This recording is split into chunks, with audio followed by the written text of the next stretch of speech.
അങ്ങനെ ജിന്നിനെ നമ്മൾ അവസാനമായി കണ്ടതെന്താ? മൂവിനെ അവൻ അവോയ്ഡ് ചെയ്യാനായി നോക്കുന്നതല്ലേ? അവന്റെ ലൈഫിൽ അവൾ ഇനി ഉണ്ടെങ്കിൽ അത് അവൾക്ക് തന്നെ നല്ലൊരു ജീവിതം നഷ്ടപ്പെടുന്ന ഒരു സാഹചര്യം ഉണ്ടാക്കും. അവൾ തന്നെ ഇട്ടിട്ട് പോയി നല്ലൊരു ജീവിതം ലീഡ് ചെയ്യണം എന്ന രീതിയാണ് അവൻ ചിന്തിച്ചത്. അങ്ങനെ അവൻ ആ മെസ്സേജ് അയച്ച് അവൾ ഒരിക്കലും അവനെ കോണ്ടാക്ട് ചെയ്യാത്ത രീതിയിൽ സാഹചര്യങ്ങൾ ഉണ്ടാക്കാനായി നോക്കുന്നതാണ് നമ്മൾ കഴിഞ്ഞ എപ്പിസോഡിൽ കണ്ടത്. ഇന്നത്തെ എപ്പിസോഡ് തുടങ്ങുന്നത് ആ ഒരു സംഭവത്തിന് ശേഷം ഒരു 6 മാസങ്ങൾക്ക് ശേഷം നമ്മൾ ജിന്നിനെ കാണുന്ന കാഴ്ച കൊണ്ടാണ്. ജിന്നിപ്പോ ഹോസ്പിറ്റലിൽ നിന്നൊക്കെ ഡിസ്ചാർജ് ആയി അവന്റെ ഗ്യാരേജിലേക്ക് മടങ്ങിയെത്തുന്നതാണ് നമ്മൾ കാണുന്നത്. ഇപ്പൊ തിരിച്ച് ഗ്യാരേജിലേക്ക് എത്തിയിരിക്കുന്നത് വീണ്ടും പഴയ കണക്ക് അത് മുന്നോട്ട് നടത്തിക്കൊണ്ട് പോകാനല്ല, മറിച്ച് ഈ ഗ്യാരേജ് ഒക്കെ അവസാനിപ്പിച്ച് ഇവിടെ നിന്ന് മടങ്ങി പോകാനായി ജിൻ തീരുമാനിച്ചിരിക്കുകയാണ്. അവൻ അതിനുവേണ്ട കാര്യങ്ങളും സെറ്റ് ചെയ്തിരിക്കുന്നു. തിരിച്ച് ചൈനയിലേക്ക് പോയി ആഗ്രഹിച്ച കണക്ക് അവളുടെ ഏറ്റവും വലിയ ആഗ്രഹമായിരുന്ന കണക്ക് അവൻ നന്നായി പഠിക്കണം, അവന്റെ പഠനം വീണ്ടും പുനരാരംഭിക്കണം എന്ന രീതിക്കാണ് അവൻ ഇപ്പോൾ ചൈനയിലേക്ക് പോകാനായി ഒരുങ്ങുന്നത്. അവിടെ നിൽക്കുമ്പോഴൊക്കെ തന്നെ മൂവിനെ പറ്റിയുള്ള ഓർമ്മകൾ ജിന്നിനെ വല്ലാണ്ട് അലട്ടുന്നുണ്ടായിരുന്നു. എന്തായാലും അവൻ അവിടെ നിന്ന് പോകാനായി ഒരുങ്ങുമ്പോഴേക്കും സാൻലിയും ഫെങ്സിയും അങ്ങോട്ടേക്ക് എത്തുന്നു. അവർക്ക് ഇവൻ പോകുന്നതിൽ സങ്കടം ഉണ്ടെങ്കിലും കോണ്ടാക്റ്റിൽ ഉണ്ടാവും,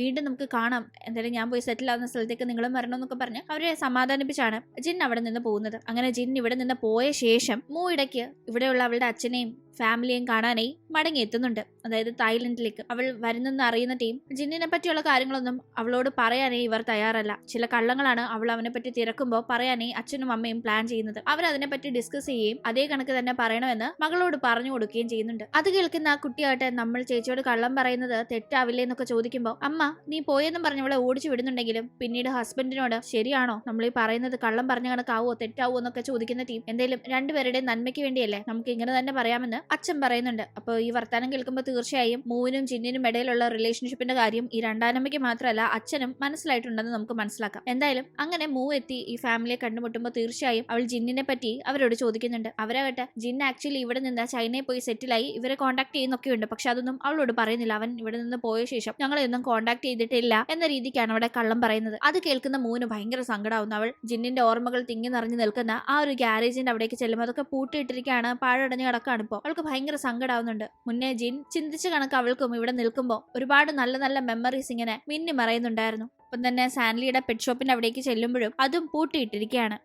എന്തായാലും അവൾ അവിടെ നിന്നുകൊണ്ട് സാൻലിയെ വിളിക്കുന്നുണ്ട്, ജിന്നിനെ പറ്റി എന്തെങ്കിലും അറിവ് കിട്ടുമോ എന്ന് അറിയാനേ. ഇങ്ങനെ വിളിക്കുന്ന ടീം സാൻലിയും മുന്നേ ജിന്നിന്റെ അച്ഛനും രണ്ടാനമ്മയും പറഞ്ഞ കണക്ക് തന്നെ ജിന്നിനെ പറ്റി ഒന്നും അറിയില്ല, അവൻ കോൺടാക്ട് ചെയ്യുന്നില്ല എന്ന രീതിക്കാണ് പറയുന്നത്. ഒപ്പം തന്നെ കാനഡയിൽ എന്തോരം നല്ല പയ്യന്മാര് കാണും, നീ അതിൽ നല്ലൊരാളെ നോക്കി ബോയ് ഫ്രണ്ട് ആക്കി നിന്റെ ലൈഫായി മുന്നോട്ട് പോകണം, ആ റാസ്കലിനെ മറന്നു കളഞ്ഞേക്കണമെന്നല്ല ജിന്നിനെ പറ്റി ഭയങ്കര ദേഷ്യത്തിലാണ് സംസാരിക്കുന്നത്. ഇങ്ങനെ ഇവരൊക്കെ പറഞ്ഞ കള്ളം വിശ്വസിച്ച് വളരെ സങ്കടത്തോടു കൂടിയാണെങ്കിലും ചിലി ജിന്നാണ് ഇവരെ കൊണ്ട് ഈ കള്ളങ്ങൾ പറയിപ്പിക്കുന്നത് എന്നതൊന്നും അവ തിരിച്ചറിയാതെ ഭയങ്കര സങ്കടത്തിൽ തന്നെ അവൾ അവിടെ നിന്ന് മടങ്ങി പോകുന്നുണ്ട്. പിന്നീട് നമ്മൾ കാണുന്നത് ഇവിടെ നിന്ന് മടങ്ങിപ്പോയ മൂവിനെ കുറേ നാളുകൾക്ക് ശേഷമാണ്. ഇപ്പൊ അവിടെ നല്ലൊരു ക്രിസ്മസ് പാർട്ടി നടക്കുകയാണ്. പ്രത്യേകിച്ച് മൂവിന്റെ അമ്മയുടെ ഹെൽത്ത് ഒക്കെ വളരെ ഓക്കെ ആയിരിക്കുന്നു. അപ്പൊ അവരുടെ റിക്കവറിയുടെ ഒരു ഹാപ്പിനെസ്സിനൊക്കെ ആയി അവിടെ നല്ലൊരു പാർട്ടി നടക്കുമ്പോൾ അവിടെ എത്തുന്നവർക്കൊക്കെ വേണ്ടി മൂവാണ് നല്ലൊരു ഫീസ്റ്റ് അവിടെ തയ്യാറാക്കുന്നത്. അന്ന് നമുക്ക് ഓർമ്മയില്ലേ, തായ്ലൻഡിൽ വെച്ച് മൂന്ന് കുക്ക് ചെയ്യാൻ പോലും അറിയില്ല, ABCD അറിയാതിരുന്ന അവൾ ഇപ്പോൾ ഇത്രയും പേര് പങ്കെടുക്കുന്ന പാർട്ടിയിൽ നന്നായി തന്നെ പാചകം ചെയ്യുന്നുണ്ട്. അത്രത്തോളം അവളെ ഈ ദിവസങ്ങൾ ഈ നാളുകൾ ഒക്കെ മാറ്റിമറിച്ചിട്ടുണ്ട്. അത് ജസ്റ്റ് കുക്കിങ്ങിന്റെ കാര്യത്തിലല്ല, ഒരുപാട് കാര്യങ്ങളിൽ. പക്ഷെ ഇപ്പോഴും മാറി മറിയാത്ത ഒരേ ഒരു കാര്യമുണ്ട്, അത് ജിന്നിനോടുള്ള അവളുടെ ഫീലിങ്സ് ആണെന്ന് തുടർന്ന് നടന്ന കാര്യങ്ങൾ കാണുമ്പോൾ വ്യക്തമാണ്. തുടർന്ന് നടന്ന കാര്യങ്ങൾ എന്താണെന്ന് വെച്ചാൽ പലപ്പോഴും അവളുടെ സ്റ്റെപ്പ് ഫാദർ ഉണ്ടല്ലോ, ഈ അമ്മയുടെ ഹസ്ബൻഡ് ക്രിസ്, ആളുടെ മകനായ നിക്ക് അവളെ പ്രപ്പോസ് ചെയ്യാനായി ശ്രമിച്ചിട്ടുണ്ടെങ്കിലും അവൾ അതൊക്കെ പൊളൈറ്റ് ആയിട്ട് റിജക്ട് ചെയ്ത് കളയായിരുന്നു. പിന്നെ അമ്മ പലപ്പോഴും അവൾക്ക് വേണ്ടി പല ബ്ലൈൻഡ് ഈറ്റ് അറേഞ്ച് ചെയ്തിട്ടുണ്ടെങ്കിലും അവൾക്ക് ഒന്നിനും ഒരു താല്പര്യവും ഉണ്ടായിട്ടില്ല. ഈവൻ ജിൻ പണ്ട് ഇട്ട് കൊടുക്കുന്ന കോഫിയുടെ ഓർമ്മയിൽ അവൾക്കിപ്പോ വേറൊരാൾ കൊടുക്കുന്ന കോഫി കുടിക്കാൻ പോലും പറ്റിയിട്ടുണ്ടായിരുന്നില്ല. കുറെ നാളുകൾ കടന്നുപോയല്ലോ. ഇപ്പൊ അവൾക്ക് 26ഓളം വയസ്സുണ്ട്. തന്നെ മറന്ന് മൂവ് ഓൺ ചെയ്യണം, നല്ലൊരാളെ കണ്ടുപിടിക്കണം എന്നൊക്കെ ജിൻ അവളോട് പറഞ്ഞെങ്കിലും ഇത്രയും വർഷങ്ങൾ കടന്നുപോയി എത്രയോ പേര് അവൾ മീറ്റ് ചെയ്തിരിക്കുന്നു. പക്ഷെ ആർക്കും ജിന്നിന് പകരമാവാൻ അവളുടെ മനസ്സിൽ സാധിച്ചിട്ടില്ല എന്ന കാര്യം പോലും അവൾ ഇപ്പൊ ഇങ്ങനെ ആലോചിക്കുന്നുണ്ട്. അങ്ങനെ പിന്നീട് മൂവ് ആവട്ടെ അവിടെ ഗു എന്നൊരാളെ ലൈബ്രറിയിൽ വെച്ച് കാണുന്നുണ്ട്. ആക്ച്വലി ഇയാളെ അവൾക്ക് പരിചയമുണ്ട്. ഒപ്പം തന്നെ ചൈനയിൽ അവൾ ജിന്നൊക്കെ തിരികെ തന്റെ കൂടെ വന്ന് ചൈനയിലാവുന്ന സമയത്ത് അവിടെ ഒരു യൂണിവേഴ്സിറ്റി പഠിക്കണം എന്നൊക്കെ പ്ലാൻ ചെയ്തിട്ടുണ്ടായിരുന്നു. അവളുടെ ആഗ്രഹം ഉണ്ടായിരുന്നത് നാൻജിങ് എന്നാണ് ആ യൂണിവേഴ്സിറ്റിയുടെ പേര്. അവിടുത്തെ ഒരു പൂർവ്വ വിദ്യാർത്ഥിയായിരുന്നു ഈ മിസ്റ്റർ ഗു. അവൾക്ക് ആളെ പരിചയമുള്ളതുകൊണ്ട് തന്നെ ഇവിടെ വെച്ച് കണ്ടവർ സംസാരിക്കുന്നുണ്ട്. എന്തായാലും ആദ്യത്തെ ദിവസം കണ്ട് സംസാരിച്ചു പോയി. വീണ്ടും അതേ ലൈബ്രറിയിൽ വെച്ച് അവർ കണ്ടുമുട്ടുമ്പോൾ അവളുടെ കയ്യിൽ അപ്പോഴും ലാസ്റ്റ് ആയി ജിൻ അവൾക്ക് ഒരു ഫൗണ്ടൻ പെൻ ഗിഫ്റ്റ് ചെയ്തില്ലേ, അതുണ്ടായിരുന്നു. ആ ഒരു പേന കാണുന്ന ഗുവാട്ടെ എനിക്കതൊന്ന് നോക്കാൻ തരാമോ എന്ന് ചോദിച്ച് അത് മേടിച്ച് നോക്കി. ഇത് എവിടുന്ന് കിട്ടിയെന്ന് ചോദിക്കുമ്പോൾ ഞാൻ ഒരേ ഒരാഴ്ച മാത്രം ഡേറ്റ് ചെയ്ത എന്റെ എക്സ് ബോയ് ഫ്രണ്ട് എനിക്ക് തന്നതാണെന്ന് അവളിങ്ങനെ ജിന്നിന്റെ കാര്യം ഓർത്ത് പറയുന്നുണ്ട്. അതായത് ഇവരുടെ റിലേഷൻഷിപ്പിലായ ശേഷം അത് അധികം നാൾ അവർക്ക് ഒന്നിച്ചുണ്ടാവാൻ സാധിച്ചിട്ടില്ല. അതുകൊണ്ട് അവൾ അങ്ങനെ പറയുമ്പോൾ ഒരാഴ്ച ഡേറ്റിംഗില് ഇങ്ങനെ ഒരു ഗിഫ്റ്റ് തന്നു, അയാൾ വലിയ റിച്ച് ആണെന്ന് തോന്നുന്നല്ലോ എന്ന് ഗു പറയുമ്പോൾ എന്താ കാര്യമൊന്നും മനസ്സിലാവാതെ മൂ ചോദിക്കുന്ന ടീമാണ് ആ ഒരു പെന്നിലുള്ളത് 18 ക്യാരറ്റ് ഗോൾഡ് നിബാണ്. അത് ഒരു പേനയുടെ നിബ് ഗോൾഡ് കൊണ്ട് ഉണ്ടാക്കിയതാണ്, ബാക്കി ബോഡി ഭാഗം ഒക്കെ പ്യോർ സിൽവർ ആണ് എന്ന കാര്യങ്ങളൊക്കെ പറയുന്ന ഗു ഇത് വളരെ എക്സ്പെൻസീവ് ആയ പെന്നാണെന്ന് പറയുമ്പോഴാണ് മൂ ആ കാര്യം അറിയുന്നത് തന്നെ. മൂവിന് ജിൻ ആ ഒരു പെൻ ഗിഫ്റ്റ് കൊടുത്തപ്പോൾ കുട്ടിക്കാലം മുതലേ അവൾക്ക് അവൻ കൊടുക്കുന്നത് ഇങ്ങനത്തെ പെന്നൊക്കെ ആണല്ലോ. അപ്പോൾ ആ ഒരു രീതിക്ക് അവൾ അത് കരുതിയതേ ഉള്ളൂ. കൂടാതെ അവനോടുള്ള സ്നേഹം കൊണ്ട് അവൻ കൊടുത്ത ആ ഒരു പേൻ അവൾ വളരെ പ്രഷ്യസ് ആയി കൊണ്ട് നടക്കുന്നതേ ഉള്ളൂ. മറിച്ച് ഇതിന് ഇത്രയും വാല്യൂ ഉണ്ടായിരുന്നു, ഇത്രയും വിലപിടിപ്പുള്ള ഒരു കാര്യമാണിത് എന്ന് അവൾക്ക് അതുവരെ അറിയില്ലായിരുന്നു. കാരണം ജിന്നിനെ സംബന്ധിച്ച് അവൻ ഫിനാൻഷ്യലി ഭയങ്കരമായി സ്ട്രഗിൾ ചെയ്യുന്നതാണ് അവൾ കണ്ടിട്ടുള്ളത്. ആ ഒരു സമയത്ത് പോലും അവൾക്ക് അവന്റെ കയ്യിലുള്ളതിൽ വെച്ച് കൊടുക്കാൻ പറ്റുന്നതിന്റെ ഏറ്റവും ബെസ്റ്റ് ആയിരുന്നു അവൻ കൊടുത്തിരുന്നത് എന്ന് അവൾ അപ്പോഴാണ് തിരിച്ചറിയുന്നത്. ഇനി അങ്ങനെ തിരിച്ചറിഞ്ഞില്ലെങ്കിൽ പോലും അവൾക്ക് ഇത് വളരെ പ്രഷ്യസ് ആയ ഒരു ഗിഫ്റ്റ് തന്നെയാണ്. എന്നിരുന്നാലും അവൻ അത്രത്തോളം അവളെ സ്നേഹിച്ചിരുന്നു എന്നതാണ് ഇതിലൂടെ മനസ്സിലാവുന്നത്. അങ്ങനെ അവരവിടെ ഇരുന്ന് സംസാരിക്കുന്ന ടീം ഗു ആയിട്ട് യൂണിവേഴ്സിറ്റിയിൽ പഠിച്ച വിഷയങ്ങളെ പറ്റിയൊക്കെ പറയുന്നുണ്ട്. എയറോനോട്ടിക്സ് ആൻഡ് ആസ്ട്രോനോട്ടിക്സിലായിരുന്നു അയാൾ പഠനം മുന്നോട്ട് കൊണ്ടുവരുന്നത്. ആ ഒരു വിഭാഗം മൂന്നും താല്പര്യമുള്ള കാര്യമാണ്. അവൾ ഇവിടെ അത് സംബന്ധിച്ച ഒരു കോഴ്സാണ് എടുത്ത് പഠിച്ചുകൊണ്ടിരുന്നത്. എന്തായാലും തിരിച്ച് നാൻജിങ് യൂണിവേഴ്സിറ്റിയിലേക്ക് വന്ന് എന്റെ റിസർച്ച് അസിസ്റ്റന്റായി വർക്ക് ചെയ്യാൻ താല്പര്യം ഉണ്ടോന്നെല്ലാം ഗു ചോദിക്കുമ്പോൾ മൂ അതിന് മറുപടി ഒന്നും പറയുന്നില്ല. വേണ്ട, പോവണ്ടെന്നാണ് അവൾ അപ്പോ കരുതുന്നത്. എന്നിരുന്നാലും പിന്നീട് മറ്റൊരു സംഭവം കൂടി അവിടെ നടക്കുന്നുണ്ട്. ഇവിടെയുള്ള മിസ്റ്റർ ഗുവിന്റെ പ്രൊഫസറായ മിസ്റ്റർ ഗ്യാൻ ഗു വഴി മൂവിനോട് സംസാരിക്കുമ്പോൾ അവളുടെ കഴുത്തിലുള്ള ആ ഒരു പെൻഡന്റിനെ പറ്റി പറയുന്നുണ്ട്. അത് വളരെ സ്പെഷ്യൽ ആയ ഒരു പെൻഡന്റ് ആണല്ലോ. നോട്ടീസ് ചെയ്യുന്ന അയാൾ ഇതിന് വളരെ ലോങ് ഡയസ് ആണുള്ളത്. ഒരു റെഡ് ബീൻ ഷേപ്പിലുള്ള ഹാർട്ടും ഉണ്ട്. ഇത് ഈ അസ്ഥിക്ക് പിടിച്ച പ്രണയം എന്നൊക്കെ പറയില്ലേ, അതുപോലെ ഒരു ഇഷ്ടം തോന്നുന്ന ആൾക്ക് ഗിഫ്റ്റ് ചെയ്യുന്ന ഒരു കോൺസെപ്റ്റിലുള്ള ഒരു ഐറ്റം ആണ്. ഇതാര് തന്നു എന്നൊക്കെ ചോദിക്കുമ്പോൾ അവൾക്ക് വീണ്ടും അത് ഭയങ്കര ഇമോഷണൽ ആവുന്നുണ്ട്. കാരണം ഒരുപക്ഷെ ജിന്നിന്റെ അമ്മയ്ക്ക് അച്ഛൻ ഗിഫ്റ്റ് ചെയ്തതായിരിക്കാം ആ ഒരു പെൻഡന്റ്. എന്തായാലും ഭയങ്കര സ്നേഹം തന്നോട് ഉള്ളത് കൊണ്ടാണ് അമ്മയുടെ ഓർമ്മയായി അവസാനമായി അത് സൂക്ഷിച്ചു വെച്ചിരുന്നതെങ്കിലും അവനത് തനിക്ക് തന്നോട് അത്രയും ഇഷ്ടമുണ്ടായിട്ടാണ് അത് ഗിഫ്റ്റ് ചെയ്തത്. അത് വളരെ സ്പെഷ്യൽ ആണെന്ന് തിരിച്ചറിയുന്നവൾ എന്തായാലും നാൻജിങ്ങിലേക്ക് തിരിച്ചു പോകാമെന്ന് തീരുമാനിക്കുന്നു. കാരണം നാൻജിങ്ങിലേക്ക് തന്നെയാണ് ജിൻ പോയിട്ടുള്ളതെന്ന് അവൾക്ക് അപ്പോഴേക്ക് മനസ്സിലായിട്ടുണ്ടായിരുന്നു. എന്നിട്ടും ആദ്യം നാൻജിങ്ങിലേക്ക് പോകാൻ ഒരു അവസരം കിട്ടിയപ്പോൾ അത് അവൾ വേണ്ടാന്ന് വെച്ചത് ഇനി താൻ പോകുന്നത് ജിന്നിന് ഒരു ബുദ്ധിമുട്ടാകുമോ എന്ന് ഒരു തോന്നൽ കൊണ്ടാണ്. പക്ഷെ അവൻ തന്നെ ഒരുപാട് സ്നേഹിച്ചിരുന്നു, അവൻ സ്നേഹിക്കും എന്ന ഒരു ഹോപ്പ് അവൾക്ക് ഇപ്പൊ ഈ ഒരു കോൺവെർസേഷനിൽ നിന്നൊക്കെ മനസ്സിലാവുന്നുണ്ട്. അതുകൊണ്ട് തന്നെ അവൾ പോകാമെന്ന് തീരുമാനിക്കുന്നു. പക്ഷെ അങ്ങനെ പോകുന്നതിന് മുന്നേ അവൾ വീണ്ടും അച്ഛനെ ചെന്ന് കണ്ട് ജിന്നിനെ പറ്റി എന്തെങ്കിലും അറിയാൻ ഒരു സാധ്യതയുണ്ടോ എന്നൊരു ശ്രമം നടത്തുന്നുണ്ടെങ്കിലും അച്ഛൻ അപ്പോഴും ജിന്നിനെ പറ്റി ഒരു വിവരം ഇല്ലാന്നാണ് പറയുന്നത്. എന്തായാലും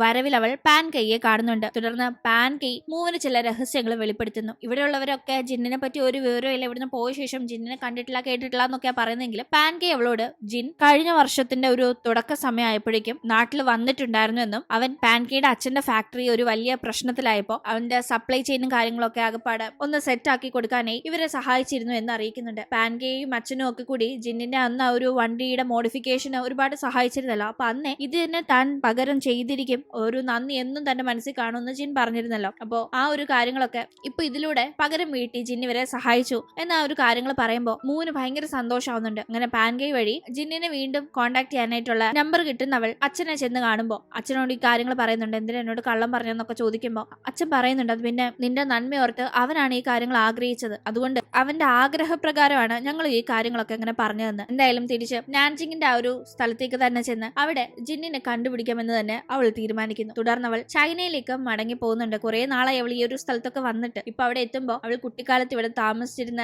ആ ഒരു സ്ഥലമൊക്കെ ഒരുപാട് മാറിയിരിക്കുന്നു. അവിടെ ഫുൾ കംപ്ലീറ്റ്ലി റീഡെവലപ്ഡ് ആയിട്ടിരിക്കുകയാണ്. എല്ലാം അവൾക്ക് വളരെ അപരിചിതമായ കെട്ടിടങ്ങളും സ്ഥലങ്ങളും ഒക്കെ ആയിട്ടാണ് ഇപ്പൊ തോന്നുന്നത്. അവിടെ എത്തി നിൽക്കുന്നവൾ ഈ മാറിയിരിക്കുന്ന ഈ ഒരു ലോകത്ത് വന്നുപെട്ട ഞാൻ ഇനി എങ്ങനെ ജിന്നിനെ കണ്ടെത്തും? ഞാനും ജിന്നും ഇനി ഒരിക്കലും കാണരുത് എന്നതായിരിക്കോ വിധിയുടെ തീരുമാനം? അതോ ഈ മാറിയ ലോകത്തും എനിക്ക് അവനോടുള്ള ആ ഒരു മാറാത്ത ഫീലിങ്സ് കൊണ്ട് എനിക്ക് അവനെ കണ്ടെത്താൻ സാധിക്കുമെന്നെല്ലാം അവൾ ഇങ്ങനെ ആലോചിക്കുന്നിടത്ത് അവൾ എന്തായാലും അവിടെ അവളുടെ ലൈഫ് ഒന്ന് സ്റ്റാർട്ട് ചെയ്യണം. പുതിയൊരു അപ്പാർട്ട്മെന്റ് ഒക്കെ അവിടെ റെന്റിനെടുത്ത്, അതായത് അവിടെ ഗുവിന്റെ റിസർച്ച് അസിസ്റ്റന്റ് ആയിട്ടാണല്ലോ മൂ വന്നിരിക്കുന്നത്. അപ്പൊ അവളുടെ ആ ഒരു ജോലിയും കാര്യങ്ങൾക്കും ഒക്കെ എല്ലാ സൗകര്യങ്ങളും ഉള്ള രീതിക്ക് അവിടെ കാര്യങ്ങൾ സെറ്റ് ചെയ്യുന്നു. കൂടാതെ ഗുവിന്റെ കൂടെ അവൾ ആ സിറ്റിയിൽ ഒരു ചെറിയ യാത്രയൊക്കെ നടത്തുന്നുണ്ട്. ആ ഒരു ടീം അവിടെയുള്ള പല കാര്യങ്ങളെ പറ്റിയും അവർ സംസാരിക്കുകയൊക്കെ ചെയ്യുന്നു. അതിനുശേഷം കോഫി കുടിക്കാനായി ഇരിക്കുന്ന ടീം എനിക്ക് വാനില ലാറ്റെ പ്ലസ് ഒരു ചെറിയ സിനമന്റെ ഫ്ലേവറും കൂടി ഉള്ള കോഫിയാണ് ഇഷ്ടമെന്ന് അവൾ പറയുമ്പോൾ അതങ്ങനെ ആരും അങ്ങനെ ട്രൈ ചെയ്യാത്ത ഒരു കോഫിയുടെ ഫ്ലേവർ ആണ് എന്ന് മനസ്സിലാക്കുന്ന ഗു ആ ഒരു ഫ്ലേവറിനെ പറ്റി കൂടുതൽ ചോദിക്കുമ്പോൾ അവൾക്ക് അത് ഭയങ്കര ഇഷ്ടമാണെന്ന് അവൾ പറയുന്നുണ്ടെങ്കിലും പക്ഷെ അവൾക്ക് കുറെ നാളായില്ലേ ജിൻ ആ ഒരു ഫ്ലേവറിലെ കോഫിയൊക്കെ ഇട്ട് കൊടുത്ത് അവൾ കുടിച്ചിട്ട്, അതുകൊണ്ട് തന്നെ പ്രത്യേകിച്ച് അതങ്ങനെ ഓർത്തെടുത്ത് പറയാൻ കഴിയുന്നില്ല. എന്നിരുന്നാലും അവൾ അത് പറയാനായി ശ്രമിക്കുമ്പോൾ അത് കേൾക്കുന്ന ഗുവിന് അപ്പോൾ ആ ഒരു കോഫി ഫ്ലേവർ അല്ല മറിച്ച് ആ ഒരു കോഫി ഇട്ട് കൊടുത്തിരുന്ന ആളെ ഒരുപാട് ഇഷ്ടമായിരുന്നല്ലേ, ആളെ ഒരുപാട് ഇപ്പൊ മിസ് ചെയ്യുന്നുണ്ടല്ലേ എന്നൊക്കെ അവളുടെ സംസാരം കേട്ട് മനസ്സിലാക്കുന്ന ഗു ചോദിക്കുമ്പോൾ അവൾ അത് പറയുന്നുണ്ട്.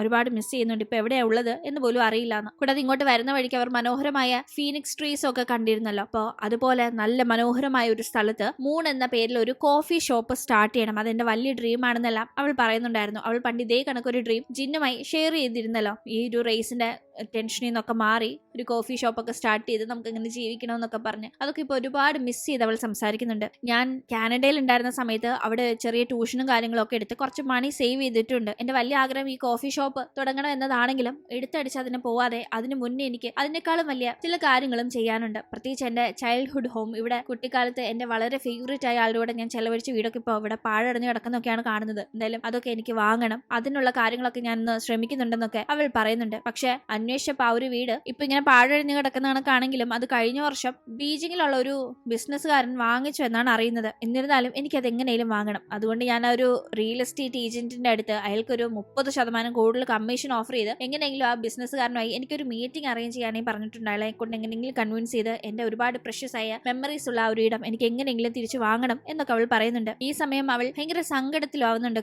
അങ്ങനെ അടുത്ത ദിവസം അവൾ ഒരു മോർണിംഗ് വാക്കിനായി താമസ സ്ഥലത്തിന് അടുത്തുള്ള സ്ഥലത്തേക്ക് പോകുന്ന ടീം അവിടെ ഒരു ഗോൾഡൻ റിട്രീവറിനെ കാണുന്നുണ്ട്. അതിനെ കാണുമ്പോൾ അവൾക്ക് ലൈറ്റ്നിങ്ങിനെയാണ് ഓർമ്മ വരുന്നത്. ഇതേ അവളും ജിന്നും പൊന്നു പോലെ വളർത്തിയിരുന്ന ലൈറ്റ്നിങ്ങിനെയും അവൾക്ക് അപ്പോഴേക്കും നഷ്ടപ്പെട്ടിരുന്നു. അവൾ കാനഡയിലേക്ക് പോകുന്ന ടീം അതിനെ കൊണ്ടുപോകാനായിട്ട് അവളൊന്ന് ശ്രമിച്ചെങ്കിലും അപ്പോഴേക്കും സാൻലി ആയിരുന്നു ജിന്നിന്റെ ഈ ഒരു പ്രശ്നമൊക്കെ പറ്റിയ ടീം.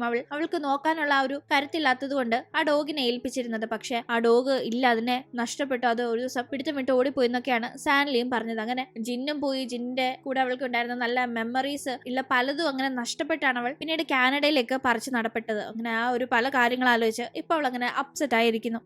ടീം ഗു ആട്ടെ ഒരു ബിസിനസ് ട്രിപ്പിന് ബീജിംഗിലേക്ക് പോവാണ്. എയർപോർട്ടിലേക്കുള്ള വഴി ഫീനിക്സ് ട്രീസ് തിങ്ങി നിറഞ്ഞു നിൽക്കുന്ന ഒരു സ്ഥലം, ഒരു മൗണ്ടന്റെ താഴ്വാരത്തായിട്ടാണ് ആ സ്ഥലം വരുന്നത്. അവിടെ മൂന്നെന്ന് പേരുള്ള ഒരു കോഫി ഷോപ്പ് കണ്ട് ഗു വേഗം തന്നെ ഈ ഒരു കാര്യങ്ങളൊക്കെ തന്നെ മൂനെ വിളിച്ച് പറയുന്നുണ്ട്. നീ എന്നോട് പറഞ്ഞില്ലേ ഒരു കോഫി ഷോപ്പ്, അതേ കണക്ക് തന്നെ എക്സാക്ട് ഒരു സ്ഥലം ഞാൻ ഇങ്ങനെ കണ്ടുപിടിച്ചു. അത് കേൾക്കുന്ന മൂ ഭയങ്കര ക്യൂരിയസ് ആയി ആ അഡ്രസ്സും വാങ്ങി അതേ സ്ഥലത്തേക്ക് പോകുന്ന ടീം അവൾ അവിടെ സെയിം ഗോൾഡൻ റിട്രീവർ ഡോഗിനെ കാണുന്നു. കഴിഞ്ഞ ദിവസം അവളുടെ അപ്പാർട്ട്മെന്റിന്റെ അടുത്തായി അവൾ കണ്ട അതേ ഗോൾഡൻ റിട്രീവറിനെ. അവൾക്ക് എന്തോ ഒരു ഡൗട്ട് തോന്നി. അവൾ അതിനെ ലൈറ്റ്നിങ് എന്ന് വിളിക്കുമ്പോഴേക്കും അത് വേഗം അവളുടെ അടുത്തേക്ക് ഓടി ചെല്ലുന്നു. അത് കാണുന്ന അവൾ വേഗം തന്നെ ആ കോഫി ഷോപ്പ് നടത്തുന്ന സ്ഥലത്തേക്ക് ചെല്ലുന്നുണ്ട്. ആ കോഫി ഷോപ്പും അവിടെ അവൾ ഓർഡർ ചെയ്യുമ്പോൾ കിട്ടുന്ന ആ ഒരു കോഫിയുടെ ഫ്ലേവറും ഒക്കെ അവൾക്ക് വളരെ സിമിലർ ആയി തോന്നുന്നുണ്ട്. ആ ഒരു കോഫി ഷോപ്പ്, അതിന്റെ അടുത്ത് കണ്ട ആ ഒരു ഗോൾഡൻ റിട്രീവർ ഡോഗ്, ഒപ്പം അവിടുന്ന് താൻ കുടിച്ച കോഫിയുടെ ടേസ്റ്റ്, അങ്ങനെ ഡൗട്ട് തോന്നവൾ ഈ ഒരു കോഫി ഷോപ്പ് നടത്തുന്ന ആളെ പറ്റി ഒന്ന് അന്വേഷിക്കുമ്പോഴേക്കും ആളിവിടെ യൂണിവേഴ്സിറ്റിയിൽ ഒരു തീസിസ് പ്രപ്പോസ് ചെയ്യാനായി പോയിരിക്കാണ് എന്നാണ് അവൾ അറിയുന്നത്. എന്തായാലും ആൾ ആരാണ് എന്നവൾക്ക് അവിടെ നിന്ന് കൃത്യമായി അറിയാൻ സാധിക്കുന്നില്ല. പക്ഷെ അവൾ ഈ സ്റ്റാഫിനോട് അവിടുത്തെ ഓണറിനെ പറ്റി ചോദിച്ചുകൊണ്ട് അയാൾ അവളോട് ഗസ്റ്റ് ബുക്കിൽ